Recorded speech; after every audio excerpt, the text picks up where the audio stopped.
Now we don't gotta sugarcoat things, okay? I am fully comprehensive that most y'all out there are like me, okay? You're not out there whipping all willy-nilly, taking people out with your hands. No, you need something from Bolzane's Weapon Emporium, all right? We got the Uchiha Blaster 9000 right here. This bad boy, this will take anybody out, okay? If that doesn't suit your style, guess what? We got a little close range, right? You wanna cut your enemies in half? Boom. Did I almost hurt myself? Maybe. That's not the point, okay? We stay dangerous in these parts. Maybe you want some? A little more range, right? Check this out, bro. I mean, pop this bad boy out. Check this shit out. Now, for starters, there might be a hole in my wall that direction. Unimportant. Secondly, we're hopping into this bad boy. Okay? Perfect. You're going to want strength or dex. It's pretty straightforward. As a weapon specialist, there's not much getting around it. You're going to need one or the other. This is really going to depend on, one, your clan. Some clans can kind of cheese it and use their dex for different things. It's also going to depend on your weapon, because some weapons have what is called the finesse property, which means you can use your dex or strength when making an attack with it. So what I would choose first is your clan and weapon if you're doing weapon specialist. Then from there, you're going to kind of divvy up between strength and dex. Secondly, you're going to want con. It's just going to be your second most important stat. It's pretty much not close.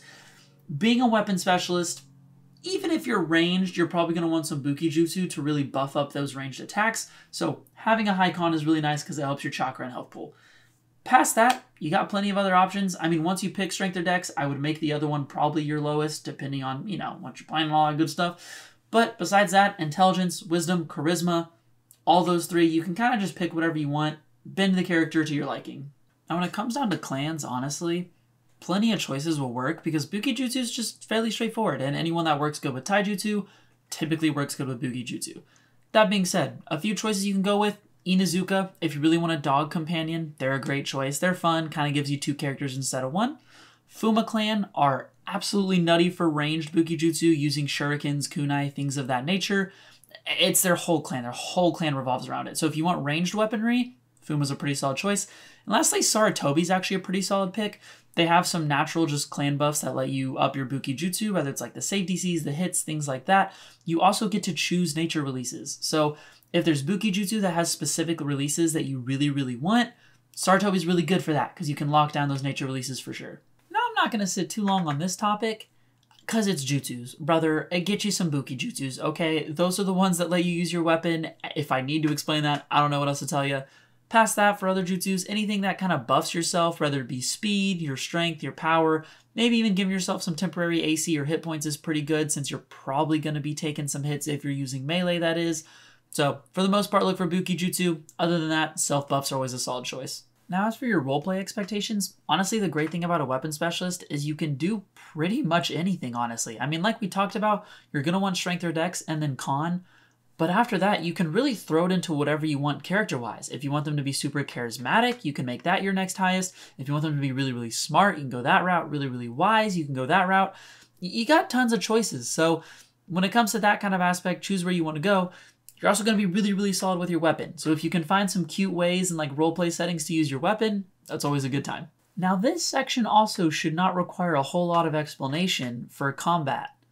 You're going to be using your weapon, okay? Now, when I say that, don't think you're like locked into one like category or section, because honestly, you still have a lot of versatility because you can be ranged, you can be melee, you can hit hard, you can hit fast, you can hit multiple times, you can hit once, you can grapple with your weapons. Sometimes you can trip people with your weapons.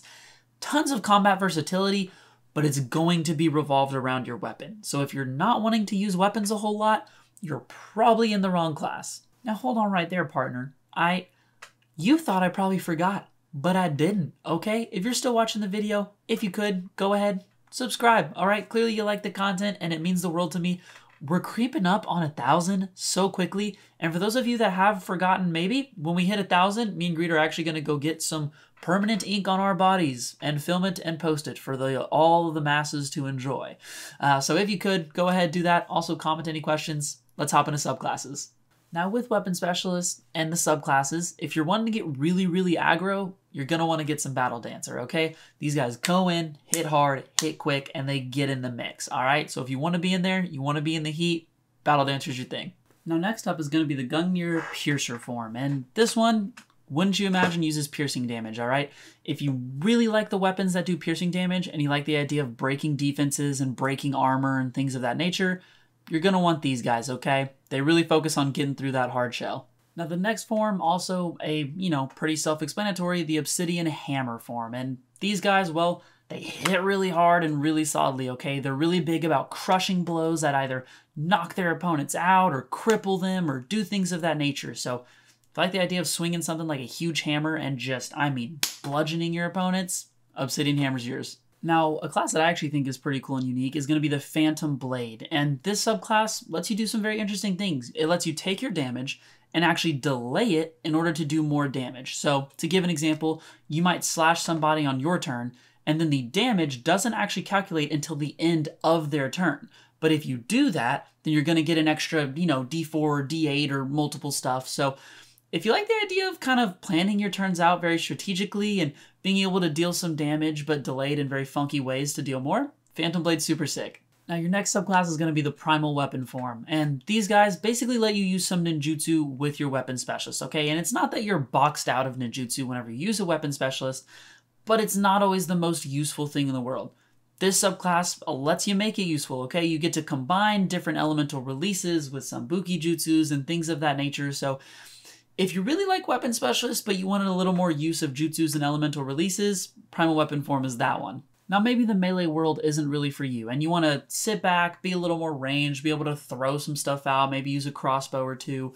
The Ranger form is for you, alright? And it's exactly what you think it is. It helps buff your crossbows, your thrown shurikens, your kunais, things like that. So if you want to be a backline, but instead of ninjutsu, be actually a weapon specialist, hey, Ranger form's going to do that for you. Now our second to last subclass here is actually one that I would consider probably the second most unique behind Phantom Blade, and that's the Samurai form. And you're probably thinking, well, why is that unique? Well, it's because they actually do a really cool, unique thing of bouncing between ranged and melee attacks. They're really good at both of them, and they have things to help you adjust to the situation to be able to either play ranged or play melee for whatever the situation needs and whatever's required of you. So if maybe you're not sure if you want to be melee or ranged yet, but you're having to pick your subclass, go with Samurai form because they help you bounce between the two. And last but not least, we got Slayer form. And basically these guys, if you wanted to be a Hunter Nin, but you decided on Weapon Specialist instead, it's the perfect combination for you, okay? These guys kind of combine some of what the Hunter Nin class does into the Weapon Specialist class, alright? So they give you kind of a weaker version of sneak attack to some extent. They let you be pretty stealthy. They're all about hunting down your prey and things of that nature. So if you like the Hunter Nin Weapon Specialist mix, but you're not really looking to multi-class, this is a great subclass for you. So there you go. That's your pretty short, quick, and easy guide to Weapon Specialist. All right, bunch of different subclasses, lots of different options. If you want to use cool weapons, Weapon Specialist is where you want to be, all right? And besides that, I'll see y'all in the next video. Peace out.